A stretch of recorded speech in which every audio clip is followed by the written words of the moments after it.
नमस्कार सभी दर्शकों का बहुत बहुत स्वागत। और आज हम आपको इतना विशेष विषय समझाने वाले हैं जो कि आपको अगले कई वर्षों तक याद रहेगा। फिलहाल जो चर्चा है समसामयिक चर्चा है, यानी कि आज की तारीख में क्या हो रहा है इन ग्रहों का घालमेल और तालमेल तथा पिशाच योग की समाप्ति के साथ साथ सूर्य पर शनि की दृष्टि है, तो उसके क्या प्रभाव है, उसके क्या समीकरण है, ये समझिए। लेकिन यहाँ लिखा हुआ 12 राशि, 12 की 12 राशि है। ये कोई मीन लग्न या मेष लग्न या मीन राशि और मेष राशि की बात नहीं हो रही है, लेकिन मीन और मेष की होगी, लेकिन सबके साथ होगी, आप अकेले नहीं हैं। 12 की 12 राशि वाले, आपको ये समझना होगा इन दोनों का इफेक्ट किस किस राशि पर होगा, इन दोनों के अलग होने से क्या इफेक्ट होगा सृष्टि के ऊपर, और आप सब 12 राशियों के जो जातक है उनके लिए इसके क्या मायने हैं, क्या समीकरण है। अब सूर्य जैसा प्रतापी और तेज समस्त संसार को आलोकित और प्रकाशित आभा मंडल से करने वाला शनि के प्रभाव में आकर के कौन से पितृ दोष का निर्माण करता है, यह भी समझना जरूरी है। देखिए, पहले हम इसी की चर्चा करेंगे, राहु मंगल का षडाष्टक योग। अब ये षडाष्टक योग का संबंध सीधा सीधा इसके साथ है पिशाच योग के। पिशाच योग में राहु और शनि दोनों एक साथ थे इसलिए बोला क्योंकि दो हंसों का जोड़ा बिछड़ गए रे। ये दो हंस थे संसार के और सबसे बड़े ग्रह, नोट करना, सबसे बड़े बड़े इंपॉर्टेंट, और इनके बिना ज्योतिष में चर्चा अधूरी, क्योंकि शनि तो न्यायाधीश है, 30 महीने रहता है और 18 महीने राहु। इन दोनों का ही राज्य और साम्राज्य, सल्तनत और सत्ता इनके हाथ में होती है सृष्टि की। अब पहले ये सलाह कर रहे थे, बहुत अच्छी सलाह चल रही थी पिशाच योग के कारण, वो हो चुकी है समाप्त। अब ये जो अकेला जब शनि के साथ, शनि का जो संचरण है वो सिर्फ मीन के साथ है, और राहु का संचरण यानी कि ट्रांजिट सिर्फ कुंभ के साथ है।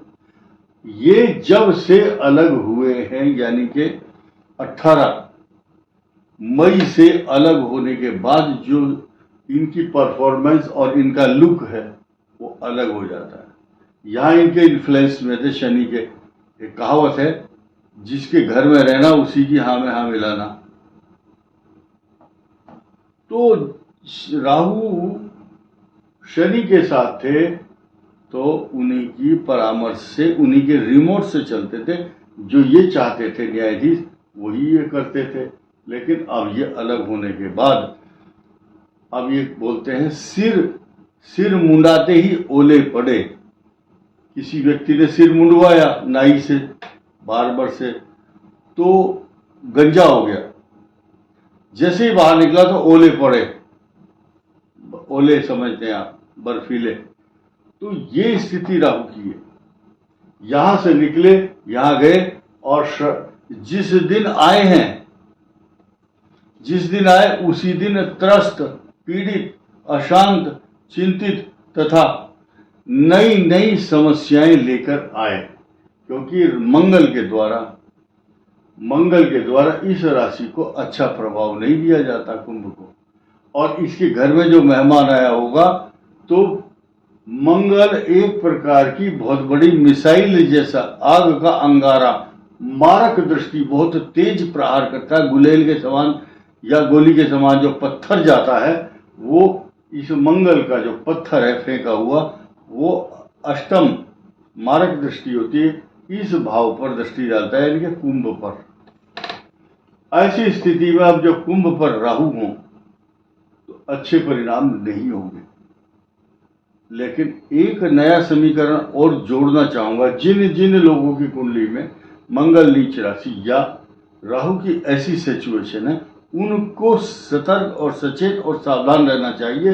लेकिन जिनकी कुंडली में इस प्रकार के योग नहीं बने हैं, तो उनको डरने की आवश्यकता नहीं है। दूसरी बात, यहां जो योग बन रहा है,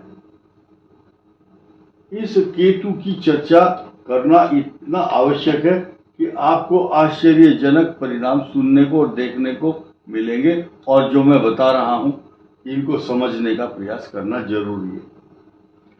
जब जब मंगल की दृष्टि यहां आई तो प्रतीकात्मक रूप से राहु को मैंने यहां दर्शाया गया है, लेकिन ये कुंभ राशि है।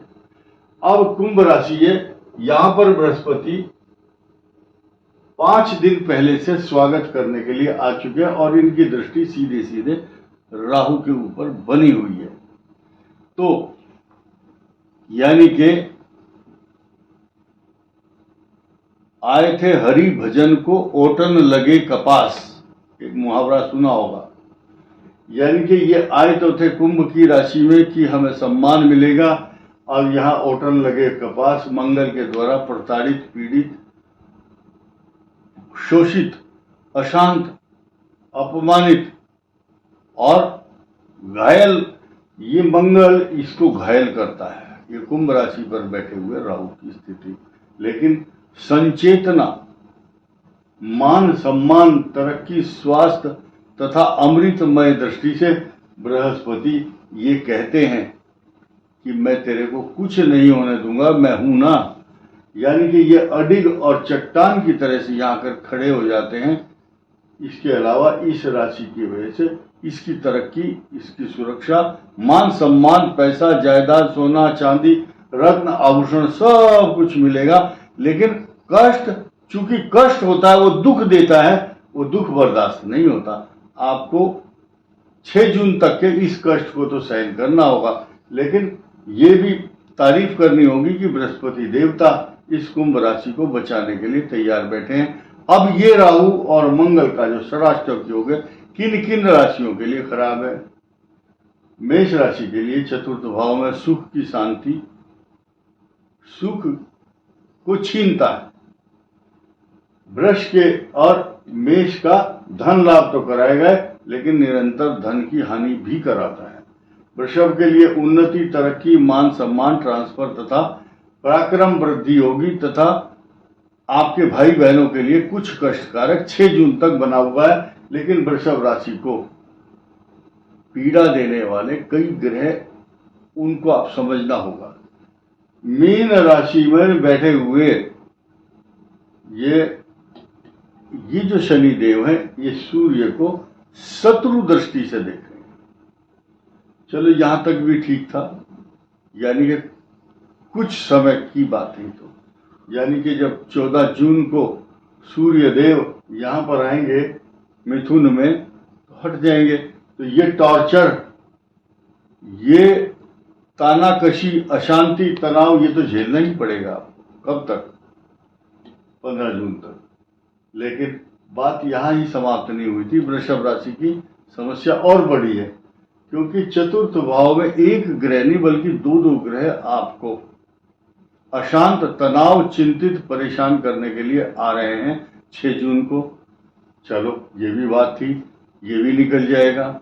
लेकिन इन दोनों का क्या करेंगे? ये कालसर्प योग बना करके वृषभ राशि के लिए अर्धचंद्र योग तथा कालसर्प योग के साथ साथ वृष राशि को अशांत करने के लिए इनका ट्रांसफर, इनको एक जगह से दूसरी जगह भेजने की तैयारी करना चाहते हैं। लेकिन ये वृष राशि अपनी बहुत बड़ी प्लानिंग बना करके चल रहे थे बहुत दिन से। मकान भी बनाऊंगा, मैं गाड़ी भी लूंगा, मुझे बहुत सारे काम करने हैं। जहां सब भांति मोर बड़ काजू, यानी कि बड़े बड़े कार्य हैं जहां पर मेरे, लेकिन वहीं उस स्थान पर उस आशियाने में रहने के लिए आपको इच्छा थी। लेकिन ये दोनों यहाँ इनको मंजूर नहीं है, विधाता को मंजूर नहीं है कि आप परमानेंट एक जगह टिक पाए। आपका स्थानांतरण होने की संभावना या लोगों के द्वारा षड्यंत्र रचा जा रहा है। तो वृष राशि पर यह शनि की दृष्टि अच्छी नहीं है, और सुख के साधन को नवंबर 2026 तक तो इस प्रकार का टॉर्चर करने वाला ग्रह है लेकिन चिंता की कोई बात नहीं है। आपके अच्छे सूझबूझ, अच्छे संबंधों के कारण, आपकी अपने विवेक दूरदर्शिता के कारण आप इस पर विजय प्राप्त करेंगे। मिथुन राशि के लिए देखिए कितने सहज भाव से मैं बताऊंगा, मुझे कोई दिक्कत नहीं होगी कि मिथुन राशि को पल्लवित और पुष्पित तरक्की देने वाला समय चल रहा है, क्योंकि यहाँ बृहस्पति है और दशम भाव नौकरी, व्यापार, प्रतिष्ठा, मान सम्मान, तरक्की, प्रमोशन, व्यापार, बड़े बड़े काम आपके जो पाइपलाइन में अटके थे अब सब इम्प्लीमेंट करने का समय आ गया है। कर्क राशि के लिए अच्छी स्थिति इसलिए नहीं है, सारा जो खेल है वो तो कर्क के ऊपर ही है। कर्क इतनी सौभाग्यशाली राशि है, इस सृष्टि के अंदर कुछ राशियां ऐसी हैं जिनमें से कर्क भी एक है, जिनका स्वामी इनके साथ 24 घंटे रहता है। ये कर्क राशि है, आपको मानसिक रूप से अशांत करता है, इमोशनल, हाइपर सेंसिटिव, मन अशांत, और कृष्ण पक्ष और शुक्ल पक्ष में जन्म होना भी एक फैक्टर है। आपका जन्म शुक्ल पक्ष में है तो अलग फल होगा, बड़ी विचित्र अच्छी स्थिति होगी, और कृष्ण पक्ष में जन्म है तो आप अशांति, तनाव, चिंता, परेशानियों से घिरे रहेंगे। अब इसी के कर्क के लिए अष्टम में जो पैरों में दर्द, अशांति, चिंता तथा कुछ परेशानियां देगा, डरने की आवश्यकता नहीं है। अब सिंह के लिए कुतो सुखम, अष्टम भाव में इनके शनि, केतु और मंगल की युति 6 जून से अब ये षडाष्टक योग बना रही है। तो मैं निवेदन करूंगा कि यहाँ जो 5 नंबर लिखा है ये सूर्य की राशि, और इसके बीच में छिपा हुआ एक सूर्य का नक्षत्र, उसका नाम है उत्तरा फाल्गुनी। उत्तरा फाल्गुनी से मिलकर के बनता है सिंह राशि का स्वरूप। अब ये केतु जहां कष्ट दे रहा है इनको, इसलिए बहुत सोच समझ कर चलना होगा, किसी पर विश्वास नहीं करना, जल्दबाजी नहीं करना। पेट के रोग, बीमारी, तनाव, टेंशन, चिंता कुछ रहेगी, लेकिन तरक्की का योग भी बनेगा, और आमदनी के बारे में चिंता करने की जरूरत नहीं। इनकम हाउस में बृहस्पति लगातार शुभ फल परिणाम देंगे। कन्या के लिए अब द्वार खुले हैं सफलता के। अब आया राहु का साम्राज्य आपके लिए अच्छा, अब आया शनि का साम्राज्य आपके लिए शुभ, और अब आया है पिछले कुछ ही दिनों में बृहस्पति आपको मान सम्मान, तरक्की, प्रॉपर्टी, पैसा, जायदाद, इंक्रीमेंट, तरक्की के साथ साथ अच्छे वस्त्र, आभूषण और घर में सुख, शांति तथा वाहन आदि का सुख ये देता है अकेला ग्रह। उसके बाद ये तुला के लिए कुछ लोग डरते हैं, व्यर्थ की चिंता करते हैं। शनि आपके ऋण रोग शत्रुओं का विनाश करने के लिए आए हैं। मंगल ग्रह आपकी संतान को अभी कुछ दिन कष्ट देंगे, लेकिन डरने की बात नहीं है। आपको खुश होना चाहिए। आपको जो लोग देते थे गालियां, अब बजाएंगे आपके लिए तालियां, यानी कि आपका स्वरूप बदल गया। आपके लिए भाग्य स्थान में जो बृहस्पति देव हैं, ये आपको पल्लवित और पुष्पित और आपको चमकदार डायनेमिक पर्सनालिटी के रूप में आपका भला चाहते हैं, तरक्की चाहते हैं, और साथ ही साथ ये नवंबर 2026 तक पैसा ही पैसा देगा। पैसे की वर्षा होगी। केतु और मंगल भी इस बात के द्योतक और परिचायक हैं। आय वृश्चिक राशि के लिए जितने भी आपके बैलेंस को खराब करने वाले ग्रह चल रहे थे, अब अच्छे शुरू होंगे। लेकिन आपके साम्राज्य को हिलाने वाला कुछ लोग षड्यंत्रकारी ये चाहते हैं कि ये यहां से अपना मकान या अपनी जमीन, दुकान बेच करके भाग जाए, या जहां आप नौकरी कर रहे हैं वहां से आपको हिलाने की कोशिश की जाएगी। 18 मई 2025 से नवंबर 2026 तक ये कंडीशन बहुत बढ़िया नहीं कही जा सकती इसके लिए। लेकिन यही दो भाग्य विधाता नहीं है। भाग्य विधाता आपके बृहस्पति भी हैं, जो धन कुटुंब वाणी मान सम्मान देंगे, और साथ ही साथ वृश्चिक राशि के लिए पंचम भाव में शनि आपकी संतान के लिए शुभ परिणाम देने के लिए आ रहे हैं। 11वें भाव में लगातार आमदनी होगी केतु के कारण। धनु के लिए चतुर्थ भाव में शनि, ऋण रोग शत्रु व्यर्थ के बढ़ते हैं। ईर्ष्या जलन बहुत लोगों को हो रही है आपसे, क्योंकि धनु का जो चतुर्थ है वो मैटीरियलिस्टिक चीजें, किसी के पास भैंस नहीं है, घोड़ा नहीं है, कार नहीं है, जमीन नहीं है, आप खरीदने में लगे हुए हैं और लगेंगे। लगातार अच्छे परिणाम देने वाला ये ग्रह चल रहा है।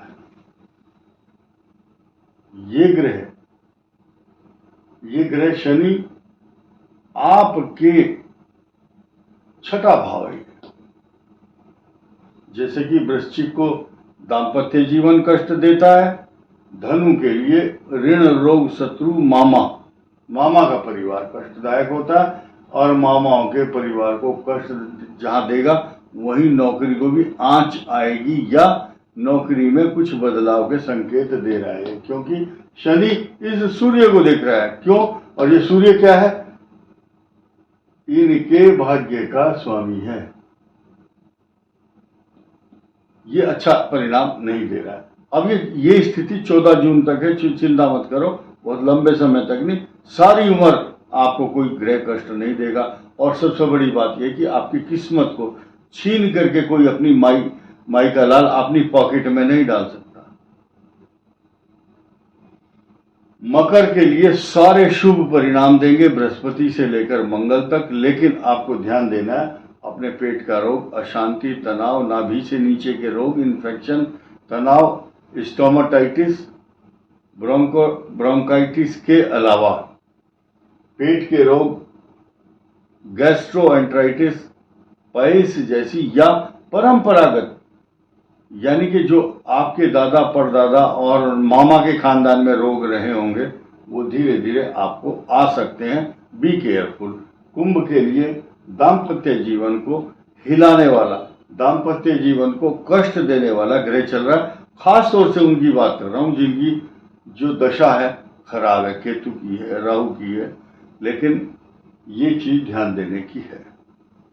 मुख्य बात क्या है? कुंभ राशि वालों की ज्यादातर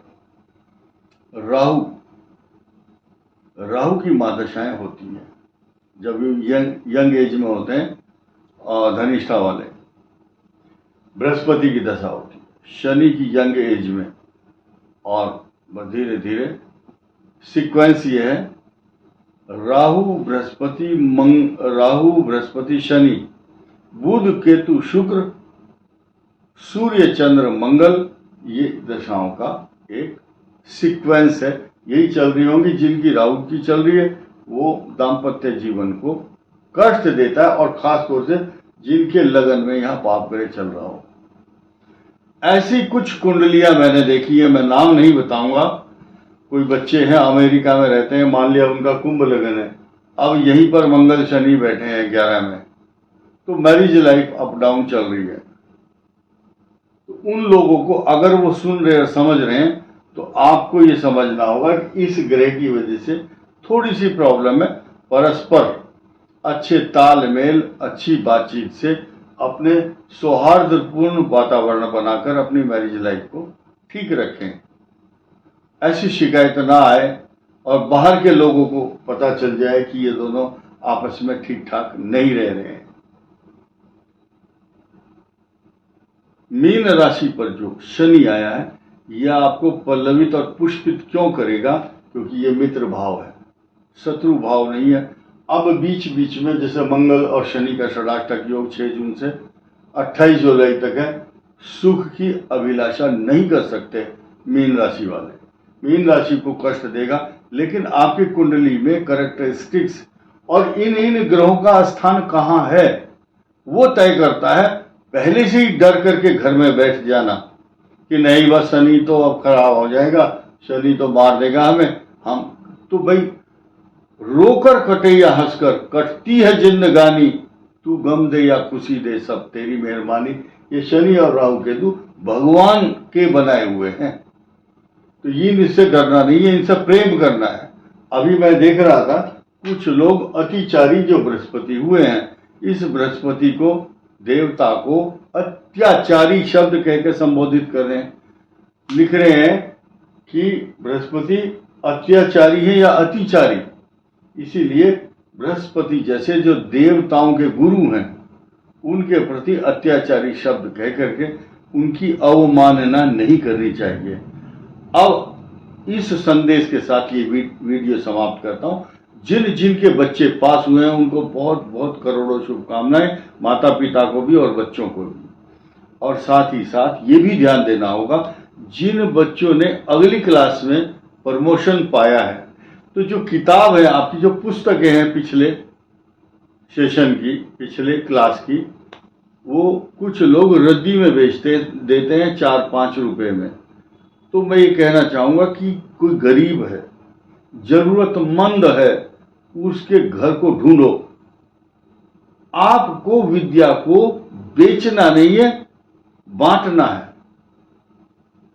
विद्या व्यये कृते वर्धते एव नित्यम, विद्या बांटने से बढ़ती है, तो बांटो। जैसे कि हम आपसे पैसा नहीं लेते, हम बांट रहे हैं, और वो पुस्तकें गरीब आदमियों को बांटेंगे तो आपका ज्ञान तो बढ़ेगा ही, साथ ही साथ भगवान आपको कई हजार गुना इस पुण्य का फल प्रदान करेंगे। भारत एक सशक्त राष्ट्र होगा, क्योंकि वो जो बच्चे जो विद्या पाएंगे वो विद्या देश के काम आएंगे। दूसरी सूचना, किसी भी कोई नेता वेता है, छोटा मोटा जो आदमी सेना की आलोचना करता है, सेना के पराक्रम पर या उनके अधिकारियों पर सवाल उठाता है, पूरे देश को घोर निंदा करनी चाहिए। और मैं इसकी निंदा करता हूं, क्योंकि देश के शौर्य और पराक्रम में उस पर हाथ नहीं, मतलब कोई उंगली नहीं उठा सकता, कोई ऑब्जेक्शन नहीं कर सकता, क्योंकि सेना एक विश्व की सबसे बड़ी ताकत है हमारे देश की, खास तौर से। तो जो लोग नेताओं को खास तौर से कहना चाहूंगा, सेना के ऊपर टिप्पणी कर रहे हैं, उनको बचना चाहिए। और देश की सेना के जितने भी सैनिक हैं या अधिकारी हैं, आपने देखा होगा वो अनुशासन में कुछ उनके स्टेटमेंट उल्टे पुल्टे नहीं आते हैं। लास्ट में एक बात कहना चाहूंगा, देश के बारे में सोचें, मिलते ऐसे वफादार नहीं और देश लूटे और हम कुछ ना बोलें, हम ऐसे गद्दार नहीं। इस वीडियो में इतना ही। धन्यवाद, नमस्कार।